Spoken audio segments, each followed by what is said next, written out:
Guys, this is Marvin from Abs Biceps TV, and I just want to begin today by first of all congratulating William and Princess Catherine for such an amazing wedding. Now, let's get to business.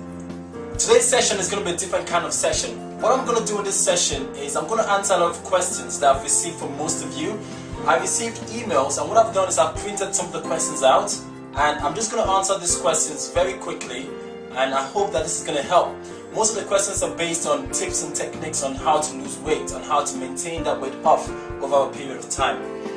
So the first question that I have is from Canada, and the question is, Marvin, how do I stay motivated?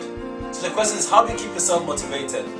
The way I keep myself motivated is really by being realistic with my goals. The first thing you need to know is if you want to keep yourself motivated, then you need to set yourself realistic goals.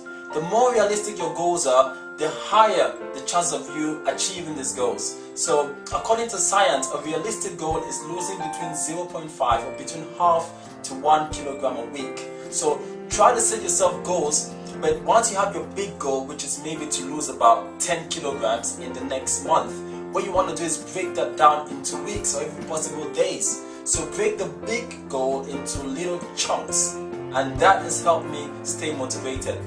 Another thing that's helped me stay motivated as well is to stop using scales. That's a common practice. Do not measure yourself or measure your progress using scales or dress sizes, because these are just numbers. And what happens is, if you use a scale, you'll notice that if you get on the scale, say today, you might see that you've lost a kilo.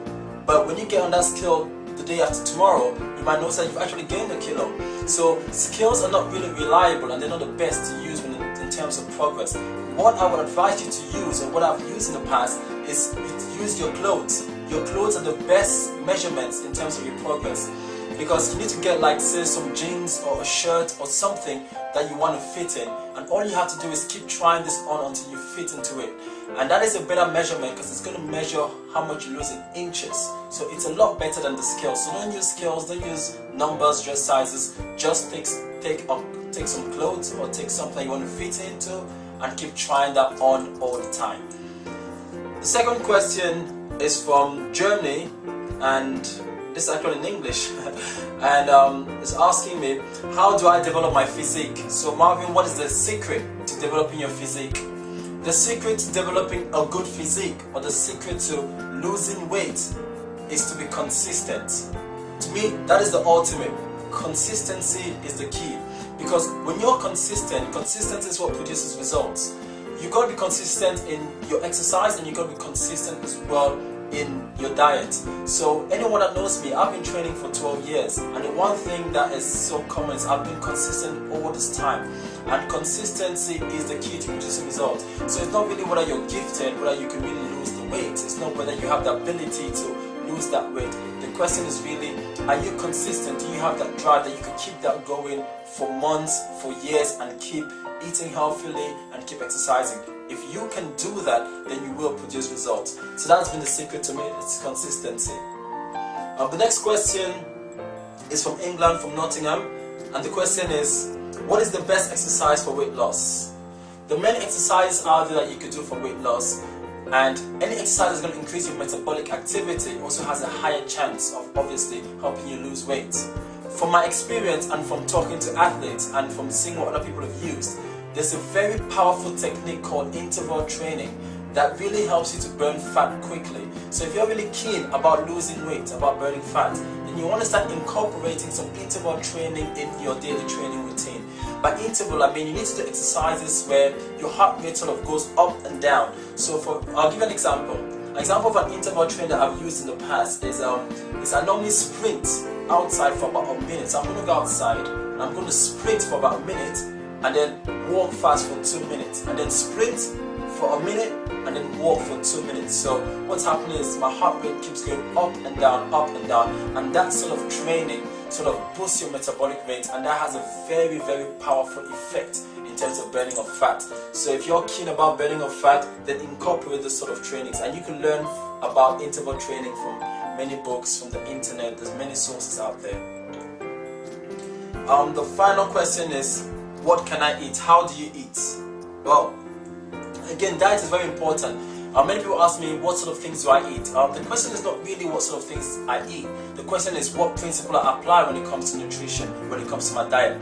For many years, I've applied a principle called the 80-20 principle, where 80% of my food is good food and 20% is crap. The reason why I do this is because I believe that you need to enjoy the pleasures of life. I am totally against a very strict diet where all you eat is vegetables and tomatoes and lettuce. No, because what happens is when you go so strict on yourself, when you eventually start eating sweet stuff, you're going to binge. So if before you go on your diet, you used to eat, for example, one biscuit, the moment you go on that diet and then you go back, you find yourself eating 5 biscuits instead.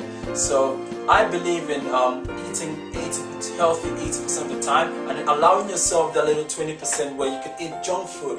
So during the week, I'm normally healthy. When it comes to like weekends, I really treat myself. I eat anything, donuts, hamburgers, pizzas, ice creams, curries, you name it, I eat it. So, and eventually, if you're working out consistently and if you're eating healthy 80% of the time, then you shouldn't worry about counting calories. Don't worry about eating a bit of biscuits or cakes here and there, because it's all going to balance out. It's going to burn it off, because if you're good most of the time, it's going to eventually burn it off. So these are the 4 key questions that I got from the emails. Another tip that I want to give you really is about how you dress. It's very important for you to know that there are certain clothes that could make you look small, or there are certain ways of dressing that could complement your body shape. It's important to know the type of body shape that you have, and then also to know what sort of clothes or what kind of dressings suit that body type. And this is essential for both guys and girls. You know, so it's important. So try to find out, look at your body shape and then try to dress accordingly. Try to wear things that are going to complement your goals, complement the way you want to look. And that's very important. And again, there are many sources out there on the internet, books and things that can help you in terms of choosing the right clothes that are going to complement the physique that you're after. So thank you very much for watching. Thank you very much. And I said again, I'm going to do more videos where I'm going to produce more for you. I'm going to answer more questions for you, and I'm going to give you more practical tips. So for now, keep sending your emails, and I'm going to do my very best to answer them. Until I see you again next time, as you know what I always say, stay strong.